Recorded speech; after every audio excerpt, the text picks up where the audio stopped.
Normal yan sa lahat ng opisina ng gobyerno na nagbabayad ka. In fact, kung titingnan mo ang mga transaksyon sa gobyerno from Office of the President papunta sa municipal at city level, marami dyan na isang araw lang nagbabayad sila ng 100 million, 200 million, kasi yun yung kontrata nila. Kailangan nila magbayad sa mga obligasyon nila. So, hindi nakakapagtataka na magbabayad ka, may lalabas talaga na pera. Kasi kailangan mo magbayad sa lahat ng mga obligasyon mo. Yun yung purpose ng funds yun yung purpose ng budget. Lahat ng project mo, lahat ng programa mo, kailangan yun ng pera, diba? So, meron yung mga procurement. Tapos, pagkatapos nun, pag nabuo na yung lahat, tapos nandyan na yung budget mo, kailangan mo magbayad. So, lalabas talaga yung pera. Hindi nakakapagtataka na nagbabayad ang isang opisina ng gobyerno ng milyon-milyon sa isang araw. May dalawa pong pinupukol sa inyo pagdating sa issue na impeachment. One, yung paglustay. Ipaliwanag nyo po ba yung 11 days na ginastos nyo? At pangalawa, yung Maria Piatos ba yun? Mary Grace Piatos. Mary Grace Piatos. Yun yung dalawang paulit-ulit nilang inuulit na binabanggit. Ano pong nasa likod nung 11 days? Oo. Normal yan sa lahat ng opisina ng gobyerno na nagbabayad ka. In fact, kung titingnan mo ang mga transaksyon sa gobyerno from Office of the President papunta sa municipal at city level, marami dyan na isang araw lang nagbabayad sila ng 100 million, 200 million, kasi yun yung kontrata nila. Kailangan nila magbayad sa mga obligasyon nila. So, hindi nakakapagtataka na magbabayad ka, may lalabas talaga na pera. Kasi kailangan mo magbayad sa lahat ng mga obligasyon mo. Yun yung purpose ng funds yun yung purpose ng budget.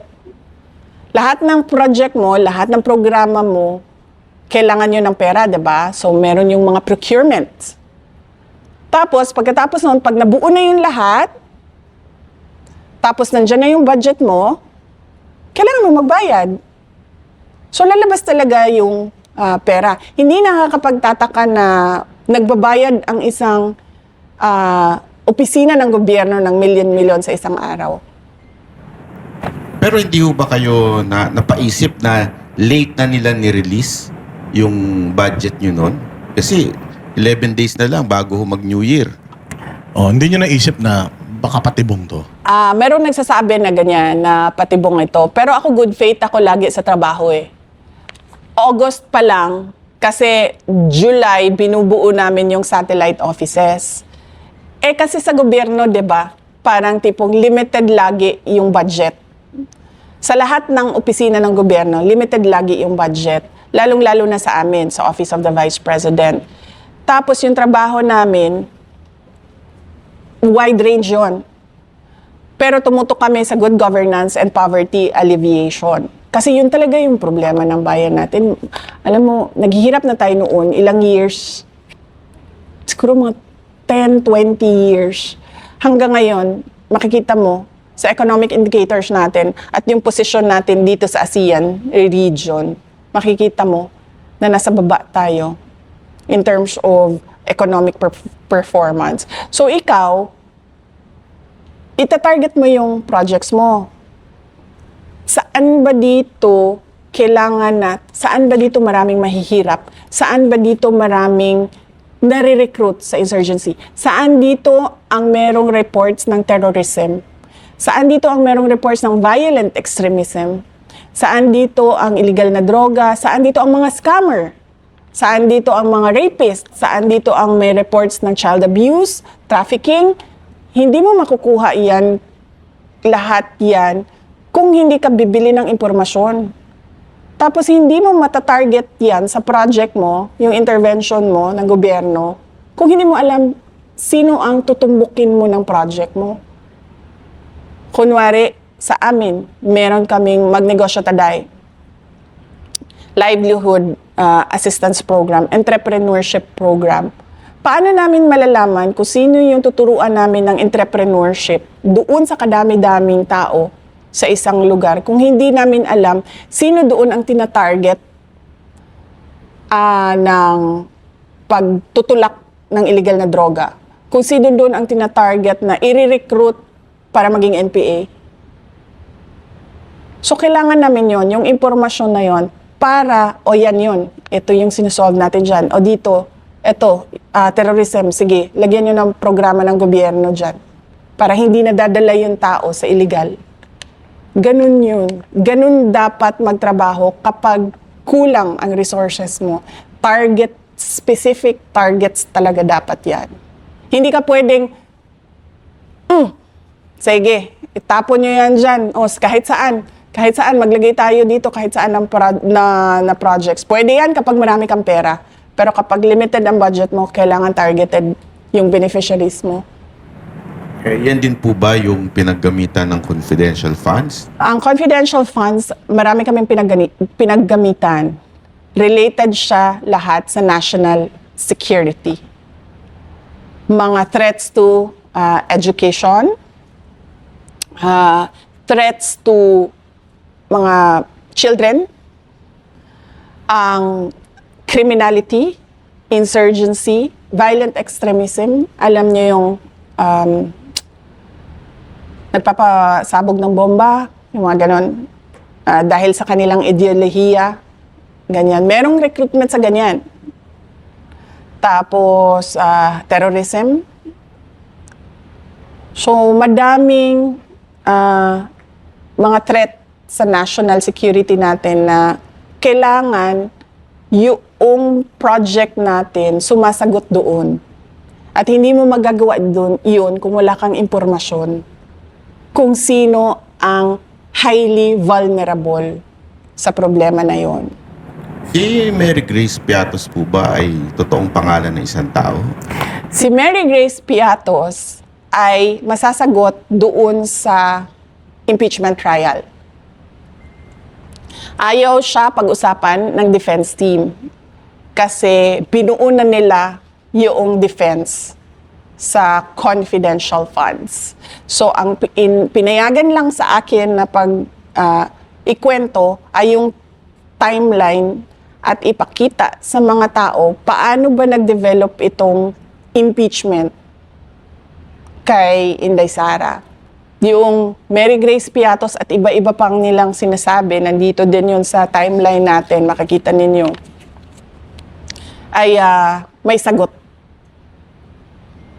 Pero gusto ng mga abogado sumagot doon sa tamang venue.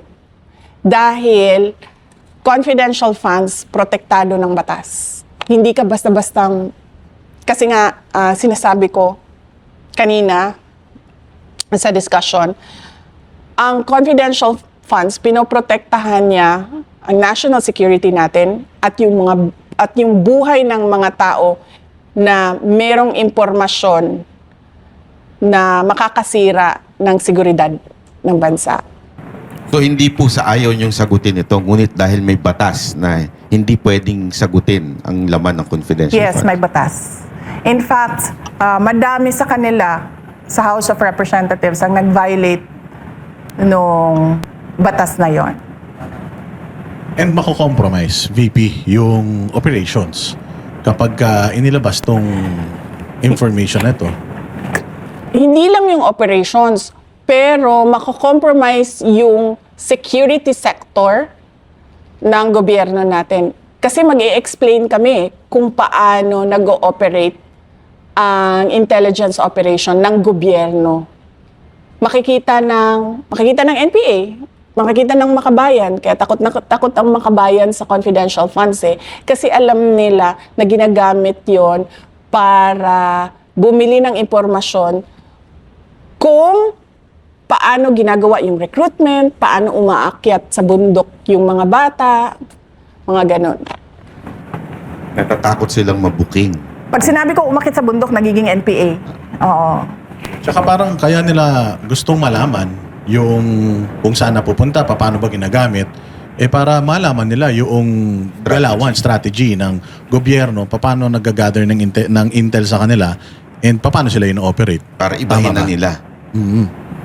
Oo. So delikado yun para dun sa mga taong nagbibenta ng mga information. Kasi itong mga binibilan nyo ng information na to, nasa loob sila mismo ng organisasyon na yun. Oo, kasi, tulad ko, magkasama tayo, diba? So, pare-pareho yung alam natin na impormasyon. So, bakit ko pa bibilhin yung impormasyon mo? Alam ko na yun eh. Diba? Kanino ba ang impormasyon na hindi ko alam? Doon sa mga illegal. Doon sa kalaban, kumbaga. Diba? So, doon ka bibili sa loob. Or doon sa mga nakapalibot sa kanila na hindi man directly involved pero may alam sa kung ano yung ginagawa nila. Hindi ka bibili ng impormasyon na alam mo na. Ang bibilhin mo na impormasyon dyan, yung hindi mo alam na nandun sa loob. Kasi paano mo ba sila mahuli? Paano mo ba matarget yung project mo kung hindi mo alam anong ginagawa noong kalaban? The enemies of the state. Talagang kailangan talaga protektahan yung mga information na yan. Sobrang critical pala talaga. Oo, sabi ko nga, pag nagsimulang mag-explain, makikita ang galawan ng law enforcement agencies.